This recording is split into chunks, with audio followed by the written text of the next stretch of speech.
సాహిత్య అభిమానులకు నమస్సుమాంజలి. ఈరోజు విషయం దశరూపకాలలో అగ్రతాంబూలం ఇవ్వదగినటువంటి రూపకం నాటకం. ఈ నాటకం అనేది సినిమా రంగానికి ఒక మూల స్తంభమని ఈనాటికి కూడా మనం తెలుసుకోవచ్చు. ఈ నాటకం అనే పదాన్ని మొదటిసారిగా ప్రయోగించిన కవి భరతముని. అయితే ఈ నాటకం అనే ప్రక్రియను ప్రపంచమంతా తెలిసేలా చేసింది మాత్రం మన సంస్కృత మహాకవి కాళిదాసు. ఈ కాళిదాసు రచించినటువంటి మాళవికాగ్నిమిత్రం, అభిజ్ఞాన శాకుంతలం అనే నాటకాలు ప్రపంచ సాహిత్యంలో ఎన్నో భాషల్లోకి మారి చిరస్థాయిగా నిలిచిపోయాయి. అందుకే కాళిదాసుడితో షేక్స్పియర్తో కాళిదాసును పోలుస్తూ ఉంటారు. అటువంటి నాటకం అనే పదానికి నిర్వచనాలు ఇప్పుడు చూద్దాం. కావ్యేషు నాటకం రమ్యం అనే నిర్వచనాన్ని నాట్యశాస్త్రంలో భరతుడిచ్చాడు. నాటకాంతం హి సాహిత్యం అని అభినవ భారతిలో అభినవ గుప్తుడు అంటాడు. కాళిదాసు మాళవికాగ్నిమిత్రం అనే నాటకంలో చాక్షుషమైన క్రతువు నాటకం అని పేర్కొన్నాడు.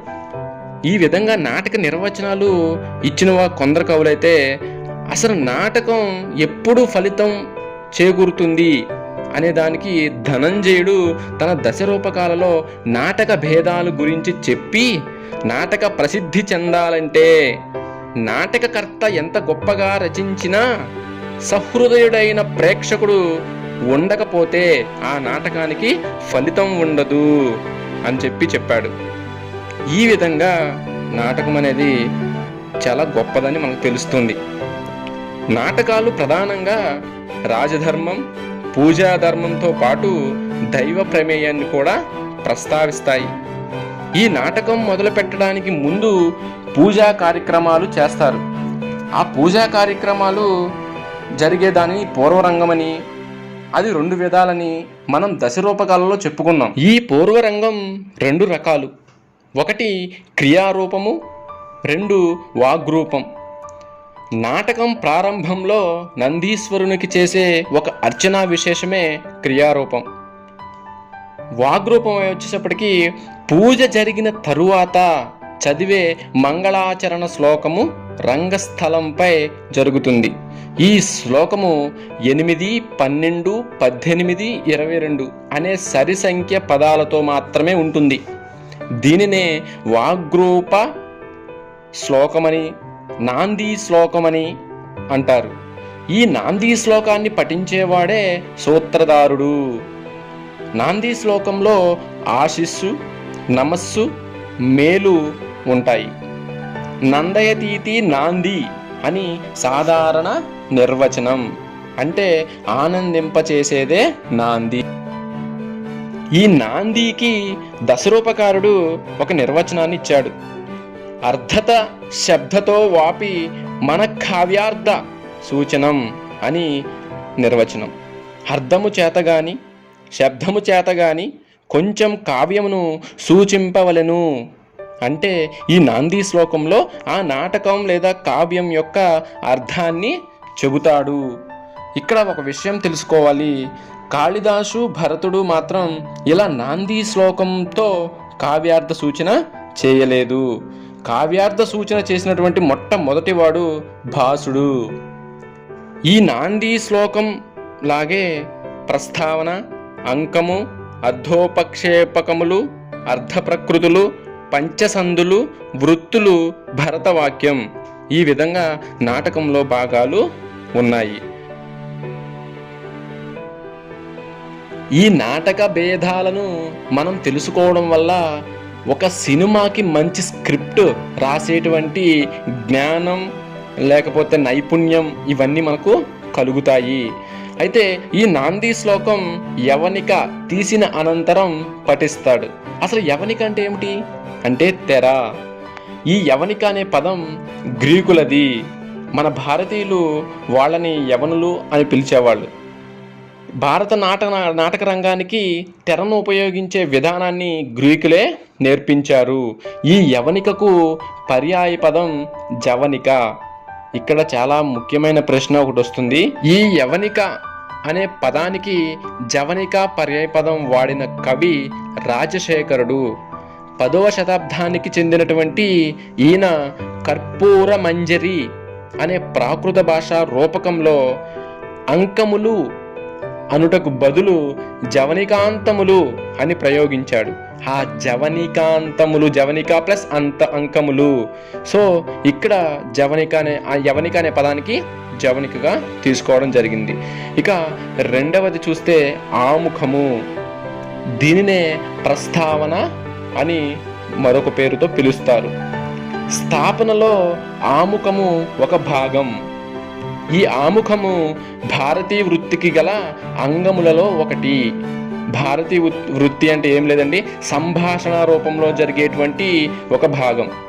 నటి గాని, విదూషకుడు గాని సూత్రధారునితో కలిసి ప్రస్తుత కార్యమునకు సంబంధించిన చిత్రవాక్యములతో కలిసి నాటక కవిని గురించి గాని స్పష్టముగా చెప్పటమే ఆముఖము. కథాముఖమును సూచించేది కాబట్టే ఇది ఆముఖం అయ్యింది. ఈ ఆముఖము కావ్యానికి ఉపోద్ఘాతము వంటిది. ఈ ఆముఖమునకు అంగములు 5. అవి ఏమిటంటే, 1 ఉద్ఘాత్యకము, కథోద్ఘాతము, ప్రయోగాతిశయము, ప్రవృత్తకము, ఆవలగితము. ఇందులో కథోద్ఘాతులు 3 అంటే కథోద్ఘాతము, ప్రయోగాతిశయము, ప్రవర్తకము. ఈ 3 పాత్ర ప్రవేశ సూచకములు, అంటే ప్రవేశించే పాత్రను గురించి చెబుతాయన్నమాట. ఉద్ఘాత్యకము, ఆవలిగితము ఇటివి కావు. ఇవి కేవలం విచిత్రాలు మాత్రమే తెలుపుతాయి. సూత్రధారుడు ప్రవేశించబోయే పాత్రను సూచించడమే ప్రయోగాతిశయం అవుతుంది. అంటే సూత్రధారుడు మనం చూసాం, సూత్రధారుడు నాంది శ్లోకం పలుకుతాడు, ఆ తర్వాత ఈ ప్రవేశించబోయే పాత్రను గురించి ఒక సూచన చేస్తాడు.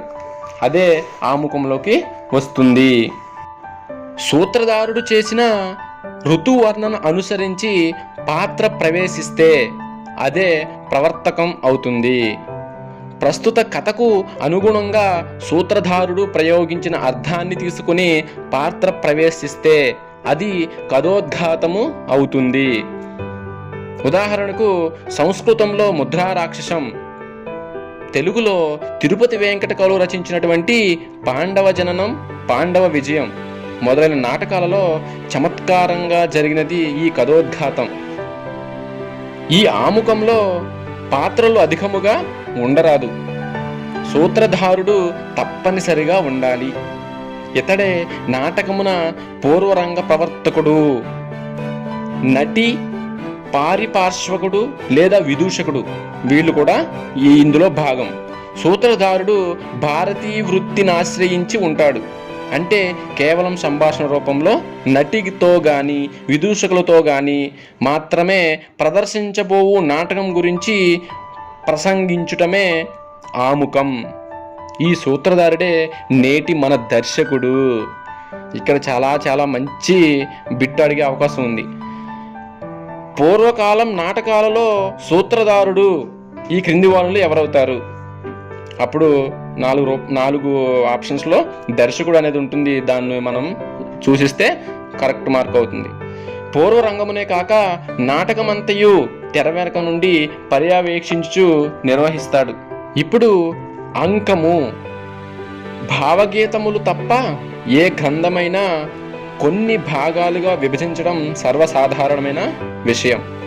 శ్రవ్య కావ్యాలలో కాండలు, పర్వాలు, స్కంధాలు, సర్గలు, ఆశ్వాసాలు మొదలైన భాగాలుగా ఈ అంకములను పిలుస్తారు. దశరూపకాలలో, దృశ్యకాలలో అయితే ఈ అంకాలు విభజన కనిపిస్తుంది. ఈ విభజన పఠన విరామానికి మరియు కథా విశ్రాంతి కోసం కూడా చేస్తారు. ఈ అంకంలో లోకంలో జరిగిన వృత్తాంతంలో ఒకనాడు జరిగిన కథనే చూపించాలి. కథ ఎంతకాలం సాగినప్పటికీ ఒక్కొక్క అంకములో ఒక్కొక్క రోజు జరిగిన కథనే తీసుకోవాలి. ఉదాహరణకు కాళిదాసు రచించినటువంటి అభిజ్ఞాన శాకుంతలం అనే కథ 3 సంవత్సరాలు జరిగినది. అయితే ఆయన నాటకంలో మాత్రం 7 అంకములలో 7 దినములు అంటే 7 రోజులు జరిగినటువంటి కథను మాత్రమే గ్రహించి ఆయన నాటకాన్ని రచించాడు. అయినను ఆ కథలో వెలితి ఎక్కడా ఉన్నట్లు మనకి కనిపించదు. అది కవి యొక్క ఇతివృత్త సన్నివేశ చాతుర్య ఫలం.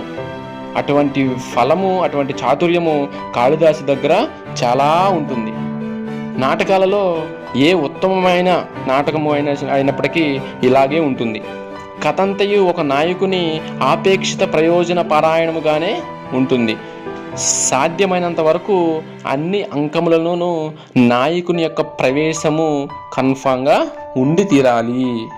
అటువంటి అంకము యొక్క ప్రధాన లక్షణములు ఇప్పుడు చూద్దాం. 1, ఒకే కార్యావస్థను 2 అంకములలో నిబంధించుట. కార్యావస్థలంటే నాటక పాత్రలు. ఈ నాటక పాత్రలో ప్రవేశం, నిష్క్రమణ రెండింటినీ కల్పిస్తుంది ఈ అంకము. మొదట అంకములో పాత్రల చరిత్ర ప్రదర్శితం కావాలి. ఈ అంకము నానాభావ రసములు కలిగి ఉంటుంది. అంకములో నాయకుడు ఆసన్నుడై ఉండాలి. 3-4 పాత్రలు ఉంటారు. పాత్రలన్నీ అంకాంతమున తప్పకుండా నిష్క్రమించాలి. అంకములో గద్యము ఎక్కువగా ఉండేలా చూడాలి. పద్యాలు 1-2 ఉండుగాక. ఈ అంకములో నిషేధములు కూడా ఉన్నాయి. ఇది చాలా ముఖ్యమైన ప్రశ్నగా వచ్చే అవకాశం ఉంటుంది. అయితే ఆ నిషేధములు ఏమిటంటే, 1, దూరముగా ఉన్న వారిని కేకవేయుట.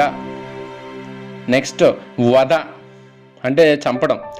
నెక్స్ట్ యుద్ధము. తర్వాత రాజ్యాది దేశాది విప్లవం, వివాహము, భోజనము, మలినములైన పనులు, లజ్జాకరము అయిన పనులు, స్నానములు, శయనములు, అదరపానాదులు, ముచ్చటలు మొదలైనవి చూపరాదు. ఈ అంకమున అంగములు త్రివిధములు. 1 చూలికాంకము, 2 అవతారాంకము, 3 అంకముఖము. ఒకానొక అర్థము పాత్ర ప్రయత్నము వలన లభించకుండా ఇతరుల వలన లభిస్తుంటే అది చూలికాంకము అవుతుంది. అన్ని అంకములు భేజభూతముగు అర్థమును సమ్మిళితముగా ఒకే చోట చూపిస్తే అది అవతారాంకము అవుతుంది. ఇతివృత్తమును అతికించు ఉద్దేశ్యముచో ఒక అంకము చివర రాబోవు అంకము యొక్క కథను సూచిస్తుంటే అది అంకముఖము అవుతుంది. ఈ 3 చాలా ముఖ్యమైనవి. పోటీ పరీక్షల్లో అడిగినప్పుడు మనం సంశయం పడేటువంటి భాగం ఇది. ఇక్కడితో అంకము ముగిసింది. వచ్చే భాగంలో అర్ధోపక్షేపకముల గురించి, పంచసందుల గురించి, భరతవాక్యం గురించి చెప్పుకునే ప్రయత్నం చేద్దాం. సర్వేజన సుఖినో భవంతు. స్వస్తి.